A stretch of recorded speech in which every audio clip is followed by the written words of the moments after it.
Hi VC, it's Aaron, Mitha Elmer. Today I'm responding to a video done just recently by a good friend of mine, Josh Keech.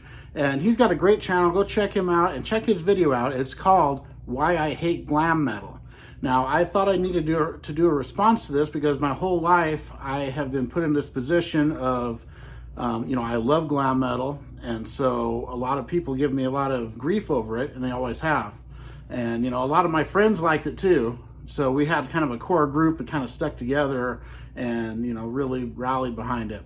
But we also loved just regular metal, like Dio, Accept, Judas Priest, all that stuff. Loved the thrash music, which, Megadeth and Anthrax and Metallica and Death Angel, Overkill, Exodus, all those guys.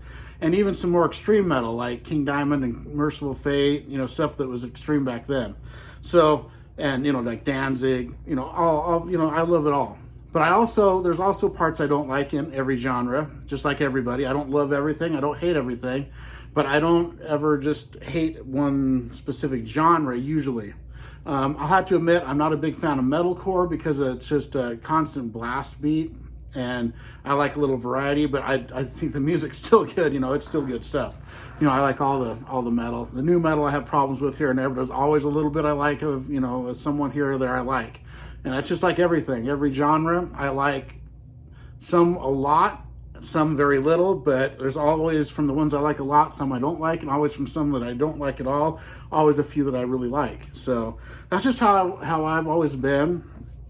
And, glam metal kind of started with Alice Cooper in the 70s. He's one, him and a few other glam people started to wear a little bit of makeup back then. Then Kiss came out in 1974 with their kabuki style makeup, and it kind of changed the face of music. It's like they became so huge in the 70s, and no one really copied their style because they couldn't. But it kind of made it popular to wear makeup.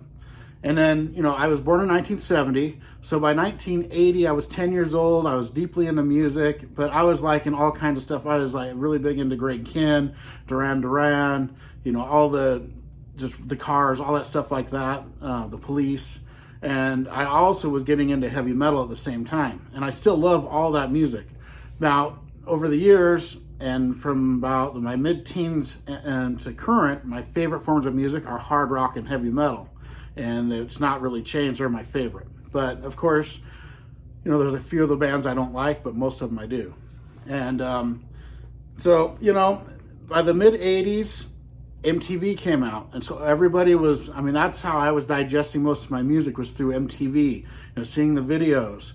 And they would play videos, on rotation, and like some of the popular songs, like say, this is like towards the mid to late 80s, they'd play like Heaven by Warrant, or Every Rose Has Its Thorn by Poison, or even like Living After Midnight by Judas Priest, or, just really, and there's some songs they played all day. You'd see them over and over and over. Those are the songs I tended to not like as much, not because they were popular, just because I saw them so much. And then finally Headbangers Ball came out. And by the time Headbangers Ball was on late at night, I was wanting to see all these new heavy metal videos, and they still play those same videos. So I got irritated with them doing that, playing the ones that were playing all day on Headbangers Ball, which I wanted all new stuff, because I thought that was like a forum where they would, cram in them. They did fit a lot of other stuff. They'd always mix in those popular ones that they play all day too. And that's a lot of the stuff I don't like as much, just because they got burned out of it all. And, it's hard for me to listen to Every Rose Has Its Thorn still, just because that video, it was on constantly and I got sick of seeing it. But I do like other Poison stuff, and then, the thing about the glam music, they're just as good musicians as the thrash musicians. Sometimes even better, sometimes not, just depending on the thing. It's like you got, it's people like George Lynch or Nuno Betancourt, and he's a great guitarist, but I'm not a huge Extreme fan, but still I appreciate his guitar playing. And, just all these amazing guitarists. There's a million of them, even more obscure guitarists. You don't know their names, like Roxgang, that band there.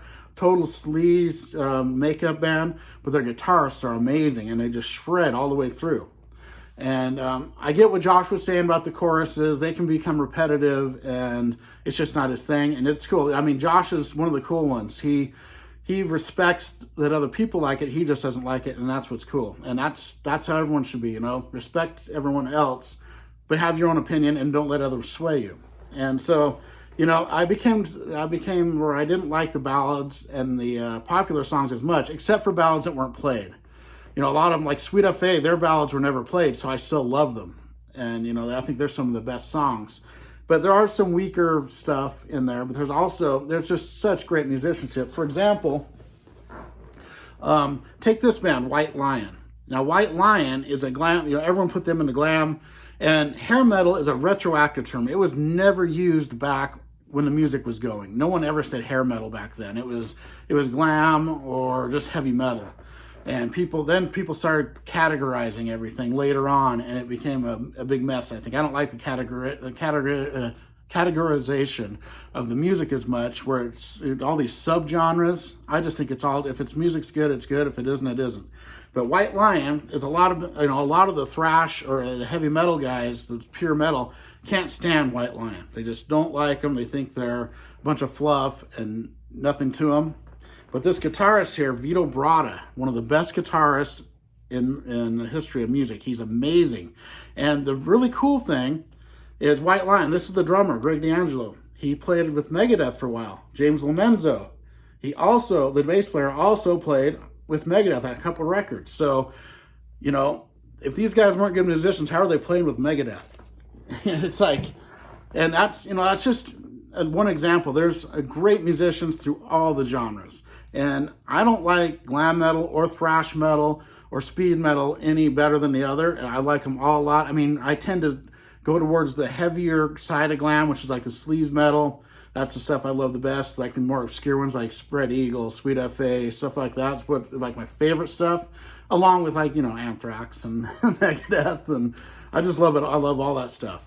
And what was really weird is all the looks. You know, everyone criticized, and what really got people going was this album, because they look so much like girls. But, you know, the makeup had been evolving. You know, from Kiss, it kind of went to, say, oh, I don't have it here, Twisted Sister, where it was kind of a shock thing, and they were kind of trying to shock. There's Twisted Sister up there. And also, it attracted a girl audience, a female audience. And so the glam band started getting all the girls, and I think it made a lot of the other bands kind of jealous. And then, you know, it started being kind of a shock thing, and then you got stuff like Motley Crue, and they had this look and that makeup.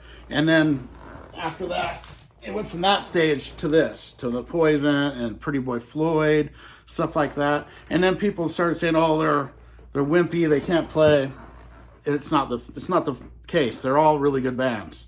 But the funny thing is, it kind of kept evolving, and all the glam bands kind of changed and went to a street look, while the heavier stuff, you had like Celtic Frost, who wore makeup for a while, and then you got stuff like black metal, like this, and they're wearing makeup. And, you know, it's a different style of makeup, but it's just kind of another evolution. And that's more like the Kiss style in a way, you know, and they had King Diamond wearing makeup. So the heavier players were using it too. And I always thought it was weird that people focused on the look. I was always focused on the music. If the music was good, I liked it. The look was very, very far down for me. And like I said, it was kind of a shock thing at first, and it got the girls. And it kind of made them feel like they were larger than life. When you saw them on stage, they were rock stars. They were up there. They had this look, this bigger than life look, and that's what it was kind of about. And then, you know, when the early 90s hit, there was a big backlash. And then you had, you know, everything had to be against that. Everything was negative and against the glam. And then it wasn't cool to do that. And then everybody was in jeans and T-shirts and, you know, whatever. And that in itself is a whole nother look, and it wasn't cool not to look like that. So they were kind of doing the same thing, but just without the makeup and a different style. I just think it's kind of ridiculous that, you know, everyone focuses on the look so much.